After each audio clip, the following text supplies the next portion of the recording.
welcome to the Pagan Perspective, and my name is Angel, and I am your Wednesday host. Today we're going to be talking about gender, identity, transition in paganism. I'm going to read the question and put it down below as usual, and hopefully I won't drag on because I've tried to shoot this video like 3 times already.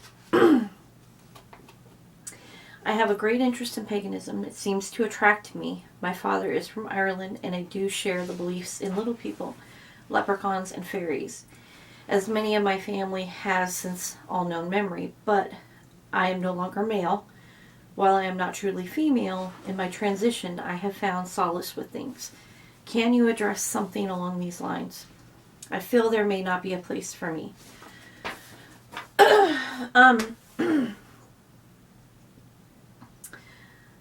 The reason why, and I'm probably overthinking this, but the reason why I'm having a hard time with this is because I don't want to come off as minimizing the what you go through from the whole process, from realization to going through the surgeries and the hormones and dealing with how people accept you and your family and your friends, and I don't want to minimize any of that, so that's not my intent. And also, I don't know what it's like to struggle with that and be pagan, so it's hard for me to say anything other than a very general a concept. So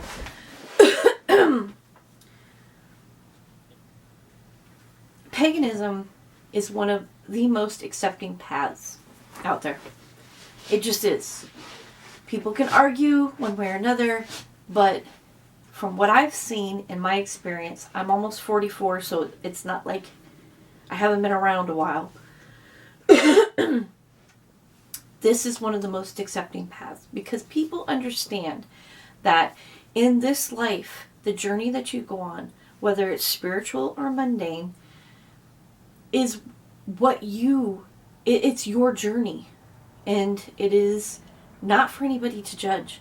Now, there are sects of paganism under the umbrella that are going to follow a different creed, and that is going to be with any path out there. But the majority of pagans are very accepting of people of any background, any gender, whether it's their actual gender, how they identify themselves, who they love, what color they are. It does not matter. And when I say it does not matter, they don't judge it. So, yes, there is a place for you in paganism. Absolutely, 100%. You will find people that are under this umbrella that have been through what you have been through, that are going through what you are going through. There are groups in every kind of direction with paganism. There's pagan bikers. I ride a motorcycle. There's for some reason my brain is not working today, and I think it's the winter.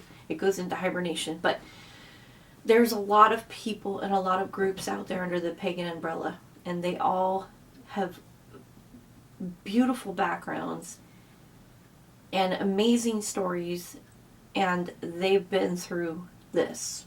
Now,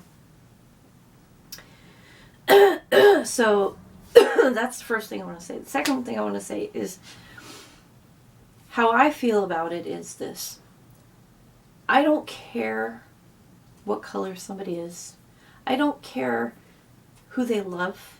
And when I say I don't care, it means it doesn't even occur to me. They're a person, and they're a good person, and I care about them. Everything else is just details, basically. So we are all energy.